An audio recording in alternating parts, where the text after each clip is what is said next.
Veracash a vu le jour en 2015. Le concept, c'est une monnaie de métaux précieux comme l'or qui remplace l'euro. Moins de frais financiers, pas d'inflation et une monnaie d'échange rassurante.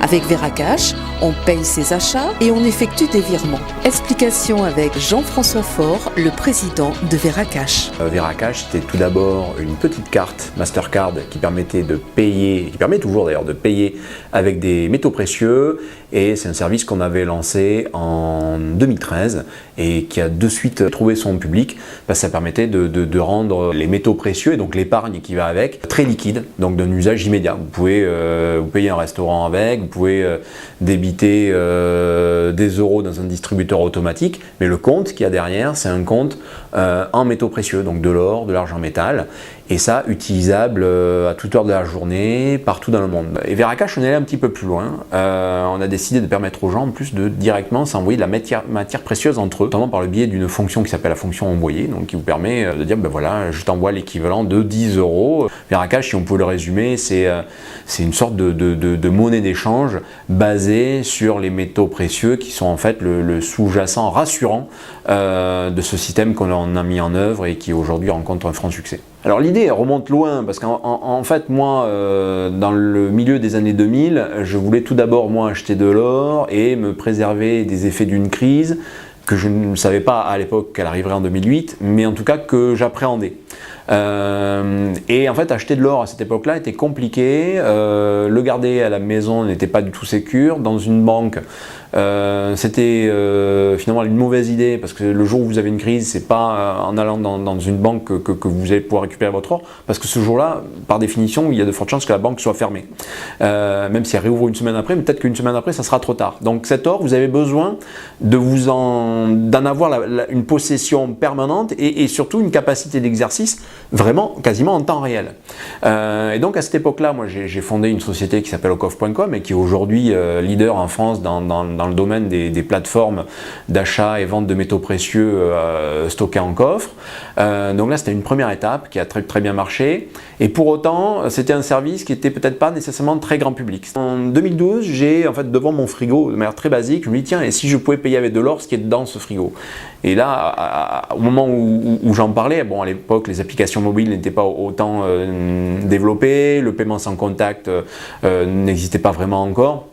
Donc voilà, une Mastercard, une carte bancaire, enfin une carte de paiement serait vraiment la solution idéale. Et donc à ce moment-là, j'ai inventé la Veracart.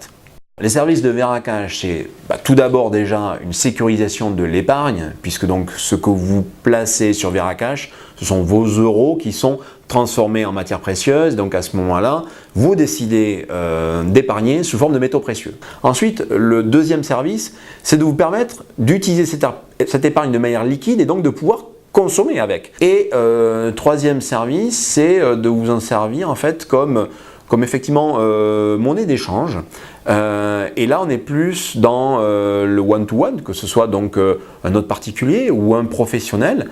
Et plutôt que de repasser par la case euro comme on peut le faire justement avec la Veracart, parce qu'en bout de course c'est comme si là vous revendiez votre or pour récupérer une monnaie type euro ou dollar et la reverser aux commerçants chez qui vous avez fait une dépense. Là, dans le cadre du service d'échange, et là c'est plus grâce à l'application Veracash que l'on propose, vous pouvez strictement envoyer de la matière précieuse à quelqu'un à qui vous devez par exemple quelque chose. Donc je sais pas, vous avez un collègue qui vous a avancé un ticket restaurant de 10 euros, eh bien vous aviez justement pas 10 euros sur vous, par contre vous avez des Veracash, et bien vous lui envoyez 10 Veracash. Peut-être qu'il ne connaissait pas le service, mais comme c'est un service qui est relativement viral à utiliser, il n'est peut-être pas 10 euros près, eh bien il va découvrir que voilà, il vient de recevoir 10 Veracash, on l'incite de suite à télécharger l'application, donc il va l'installer, il va voir que c'est extrêmement intuitif, aussi simple, voire même plus simple qu'à utiliser que des services comme PayPal, Lydia, etc., qui sont déjà très connus, et sur lesquels Veracash peut apporter aussi un peu un équivalent de réponse, mais dans un univers que là, nous, on va considérer peut-être un peu moins financiarisé. Et donc ça, c'est peut-être le quatrième service qu'on propose, qui est un service, entre guillemets, autour des valeurs que l'on véhicule. Et aujourd'hui, on est dans un monde où on ne peut pas être séparé de ces valeurs. Aujourd'hui, quand vous faites l'acte d'acheter un produit, par exemple, de consommation, je ne sais pas, une pomme, et bien peut-être que vous allez être prêt à payer plus cher parce que cette pomme, vous considérez qu'il faut qu'elle soit bio. Alors ça va être bon pour vous, mais vous allez vous dire aussi c'est bon pour la planète. Eh bien, sur Veracash, le 4e service, c'est un service, je dirais, rendu un petit peu à nous tous, à commencer par la Terre, c'est qu'on est sur un service qui respecte des valeurs qui sont des valeurs éthiques, des valeurs durables. On est là-dessus avec Veracash et c'est notre 4e service, c'est un service rendu à la planète.